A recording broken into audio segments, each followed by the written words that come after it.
Hello and welcome to Atop the Fourth Wall, where bad comics burn. And welcome back, my friends, to PSA Hell.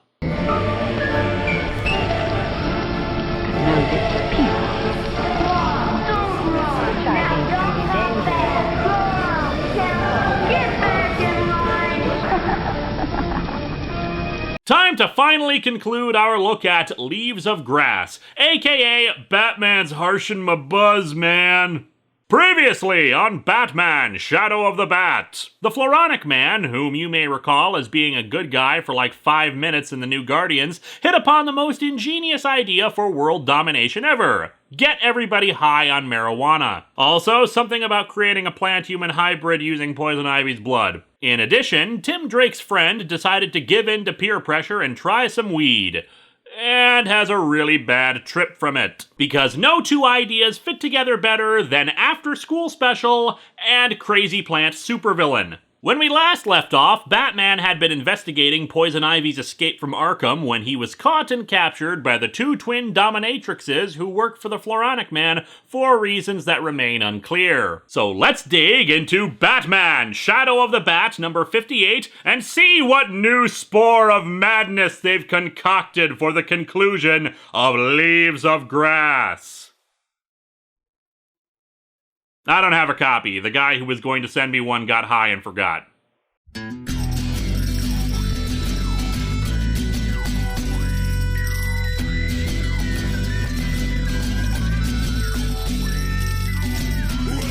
to Atop the Fourth Wall, where bad comics burn. Linkara's gonna teach you all a lesson you won't learn. Brodsky, you're not the smartest. Life out, you're not an artist. Anyone who's had a bad comic published, it could be your turn. Linkara, he's a man punch, wears a birdie hat. Linkara, he has a magic gun. Where'd he purchase that? Linkara, coins, robots, Amazon and trucks. Linkara, this comic sucks. Linkara.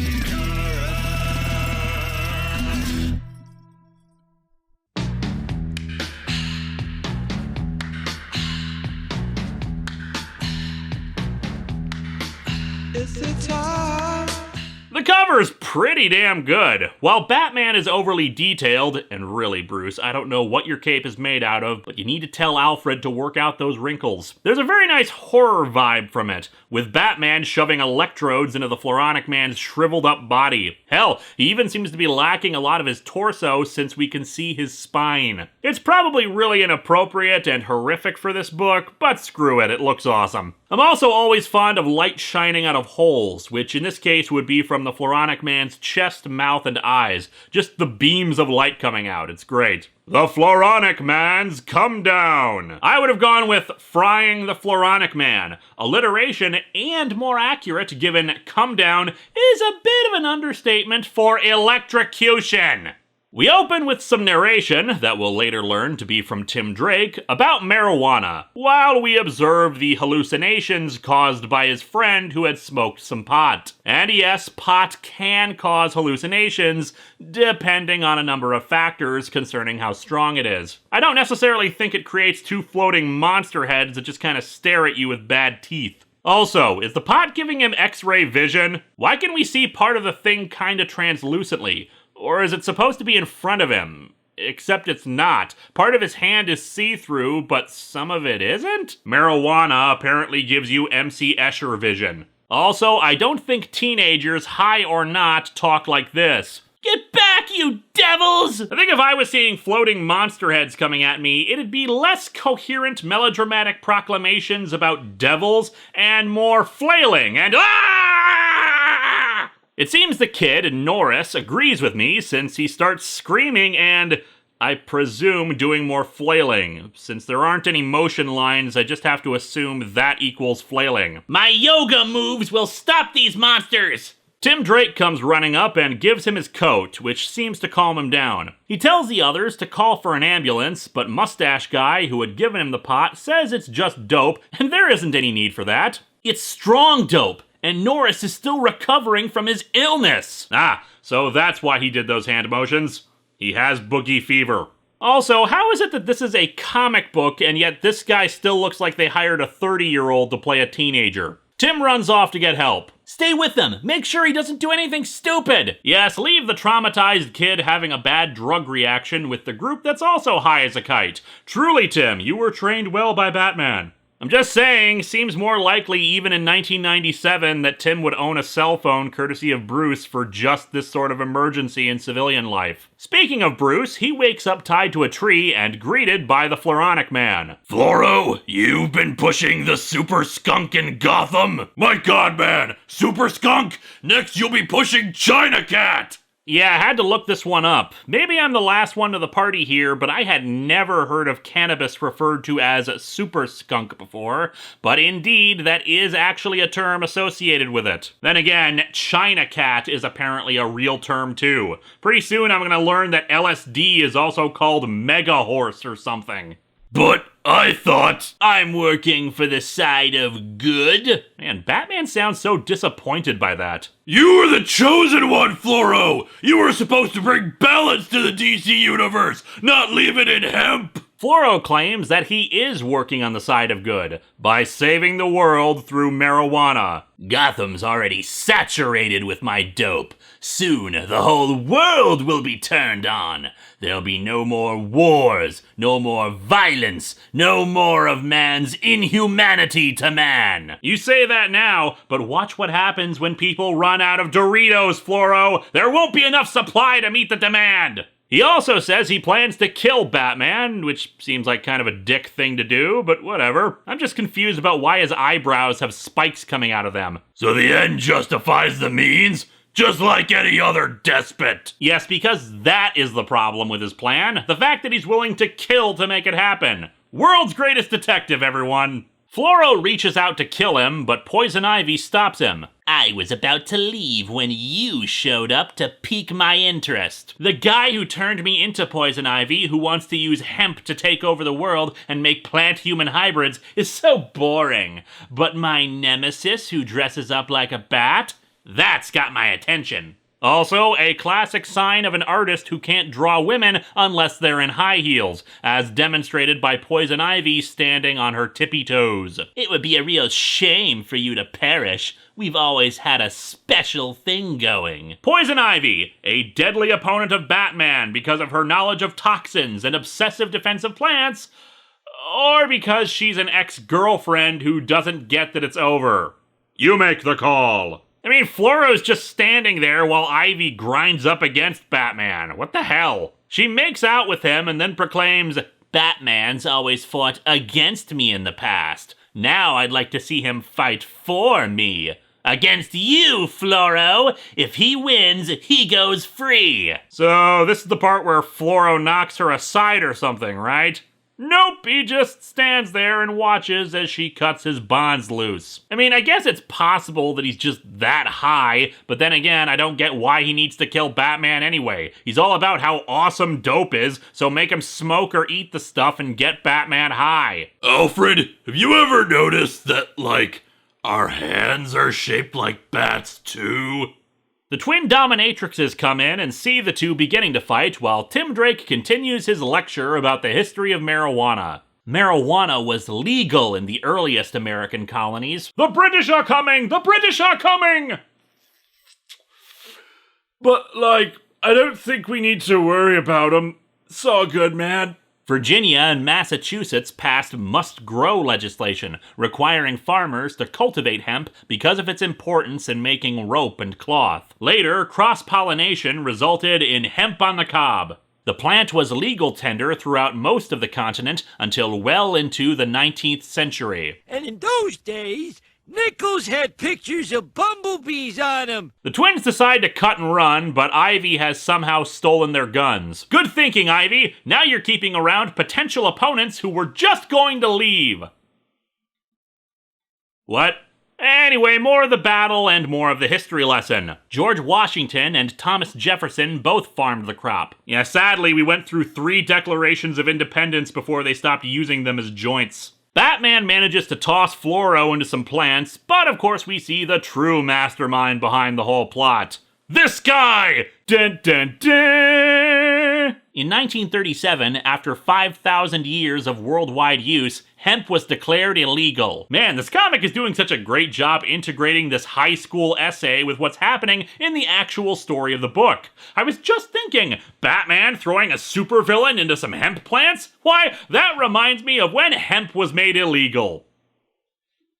Back over to Tim Drake, they're putting Norris into an ambulance, and Tim Drake wants to come along to help him. However, a cop decides to just pick up the discarded joint off the ground. Nobody goes anywhere until I get some answers, kid. Where'd the grass come from? I don't know, sir, but I do know that the grass is the most feared enemy in Ultima 3. I don't know, I was only passing. Look, that's my friend who seems to have been committing a crime. Maybe you'll feel more like talking down at the precinct house. Wow, Batman has really made your job that pointless, hasn't he? I mean, you're not wrong, but his friend is going to the hospital, and all you know is that Norris smoked the joint, but you're ready to arrest Tim for daring to do the responsible thing and call for help. There's your lesson, kids. Let your friends die, or the cops will harass you. Fortunately, Mustache Kid says that he can explain, allowing Tim to run off after the ambulance. Back to Batman. A prolonged and racist campaign by the tabloid press had hastened Hemp's demise, and coined the term yellow journalism. Citation needed. I mean, I suppose it's possible, but the term yellow journalism has been around since the 1890s, 40 years before hemp was made illegal. One of Floro's henchmen defends him with a club, but Floro tells him to back off, since he wants to finish Batman himself. So much for your beautiful, non-violent world. Sometimes one must suffer that many might profit. And Batman backhands him. Sounds like a kook's charter to me. You should really stick with the one the new Guardians had. Eugenics through lots of superior beings having sex. That's a charter I can get behind. The World Health Organization backed the ban, and, except for the period of World War II, the marijuana plant has been illegal ever since. Yes, while Hitler was developing wonder weapons, we weaponized pot. I believe it was General Patton who once said, "No bastard ever won a war by dying for his country. He won it by making the other poor dumb bastard get high so he couldn't fight back." Floro launches some tentacles into the ground that spring up and grab Batman. Tentacle hentai joke, yada yada. It's been almost 400 episodes. I just kind of expect it these days. I am not a kook! I am a man! Hey, I hope this goes on sale soon. I am the sanest man on Earth! Isn't this a strange conversation for men who aren't crazy? He smashes Batman into a wall and water leaks out of a tank, which soon leaks into Floro's feet. And to prove just how not crazy he is, Floro makes out the Y in YMCA and starts cackling madly into the air. Floro isn't human! That's what I'll say in court anyway. Batman grabs a conveniently placed piece of electrical cabling and electrocutes Floro. Floro is actually unconcerned with himself, but rather in his plant-human hybrid experiment, which I guess are in danger because the power is overloading or something? I don't know, somehow it started a fire. So he orders the twin henchwomen to go and rescue it. And then Batman cuts off Floro's head. We will need a lot more hemp before we're through. Next time, Floro, maybe you'll regrow in a better frame of mind. Lame. I would have gone with, time to trim the bushes. Of course, Floro, being half man and half plant himself, is not killed by this, and his head proclaims that Batman will pay for this. Batman then goes to confront the twins. Back over to Tim, his doctor says they won't know for certain how he's doing until he wakes up. You know, marijuana has several beneficial properties. Patients with multiple sclerosis, ME, and ophthalmic disease can all be helped by it. But it'll never be legalized for medical use while hooligans like you two abuse it on the streets. Let me see if I can make this real clear for you. If this hospital were a human body, you'd be the appendix, because at one time you served some function, but it was so long ago, nobody's quite sure what that was anymore. Also, it's ophthalmic, not ophthalmic. If you're gonna be educational, spell it right. Norris is no hooligan, sir, and neither am I. Teenagers? Pah! You're all the same. I've used up my weekly allocated Dr. Cox clip. So let me just make one up here. Good job there, Ebenezer. Maybe when you're done shoving that enormous rod up your ass, you'll try some of that sweet medicinal marijuana you're all hyped up about. Clearly, you need to calm down a bit.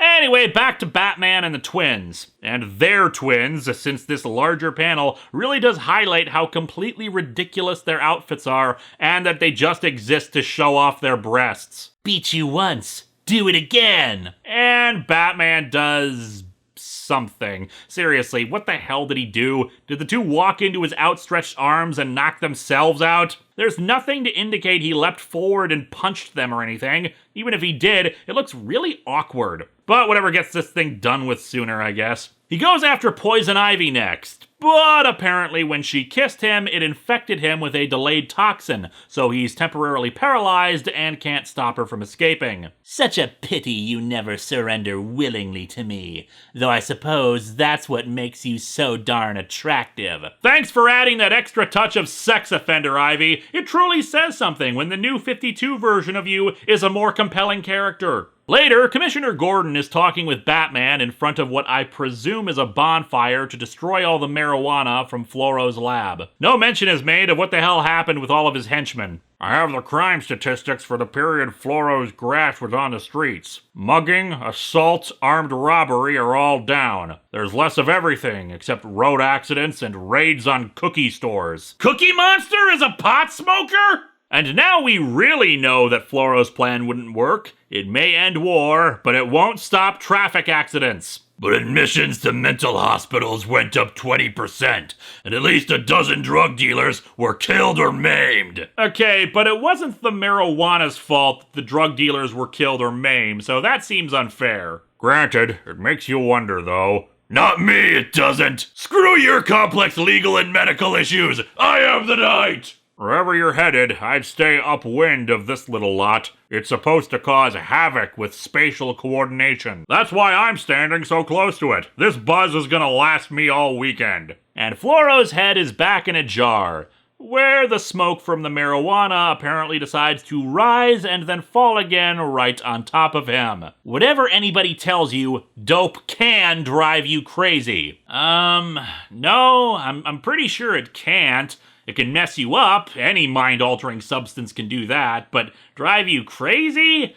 Tim, we'd better not see Reefer Madness on your Works Cited page. Tim is giving his little essay as a speech for his class. I feel guilty about what happened to Norris. I wasn't there when he needed me. No, you were 10 minutes late, and he was impatient and made a choice for himself. He asks why dopers do it, and it's here where we fully enter into PSA territory. You do it to get stoned. You do it to get wasted, to get smashed, caned, destroyed, out of it, off your face, out of your head. I'm sorry, I can't hear you over how much drugs we're doing. Turns out none of these kids did drugs. They just found this speech infinitely preferable to history class, which gets quite confusing for the DC universe because of all the reboots.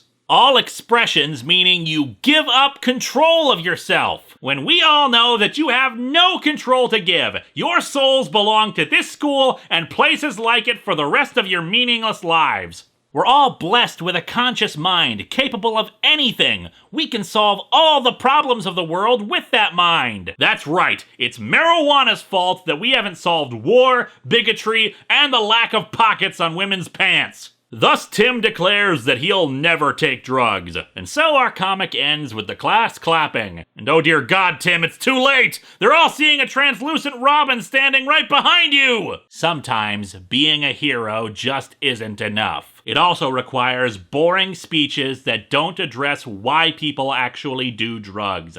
This comic sucks! Out of all three issues, this one is the worst. I will grant you that at least it's trying to show the positive uses of marijuana outside of being a drug, but the PSA parts are jammed into it with facts and history having no relation to what's actually occurring in the story. Poison Ivy is just being an asshole to Floro for no good reason, despite him having paid her millions of dollars and him no longer needing her alive, so he could have killed her too. The action is subpar, with barely a fight between Batman and the Floronic Man, and however the hell he knocked out the Dominatrixes. Speaking of, what the hell was their deal? The artwork is average at best, the story is preachy and nonsensical, and it feels like nothing at all was accomplished. Next time, it's another Patreon-sponsored review, this time of a JRPG.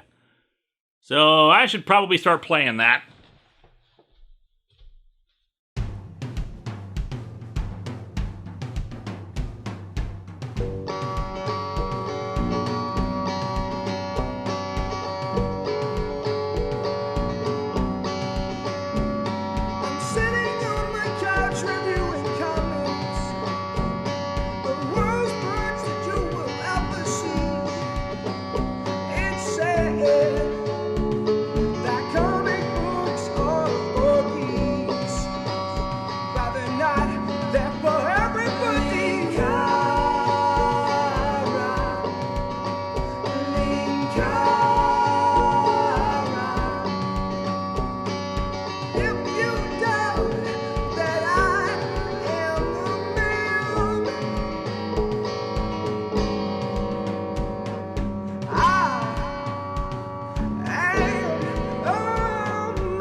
The plant was legal tender throughout most of the continent until well into the 19th century. It fell out of favor when instead of "In God We Trust," they read "420 Blaze It."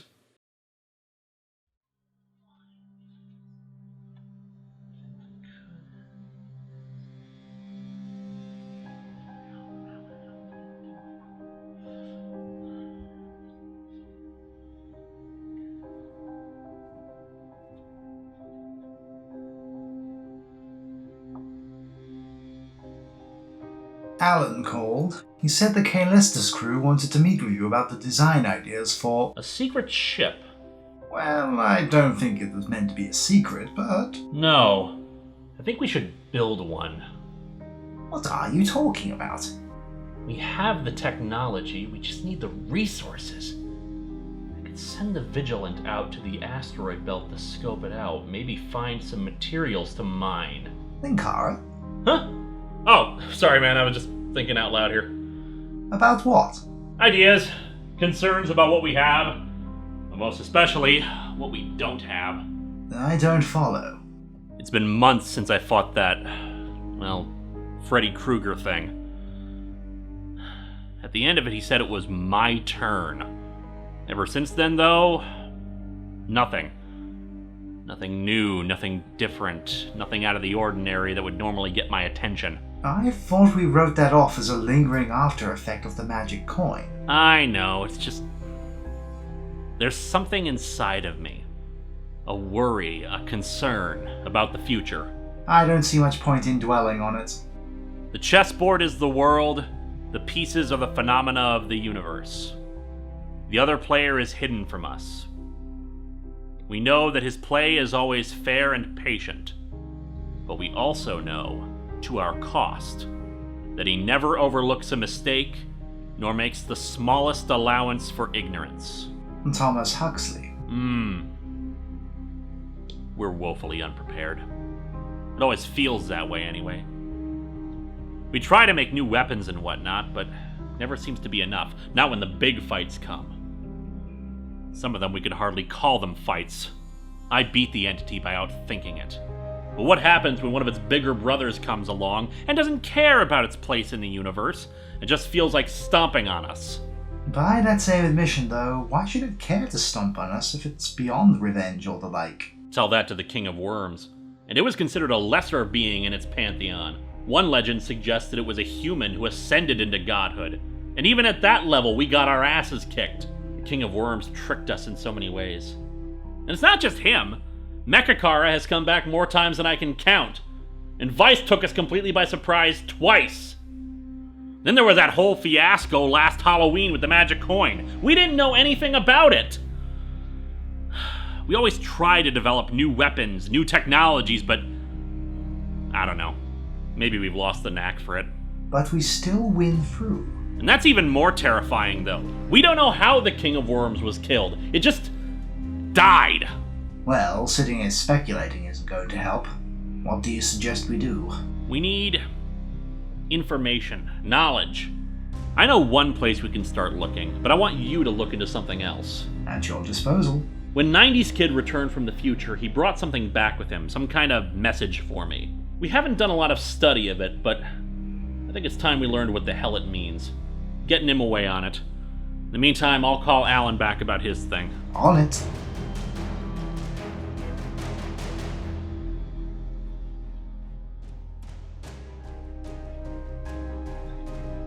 Time to start moving some pawns.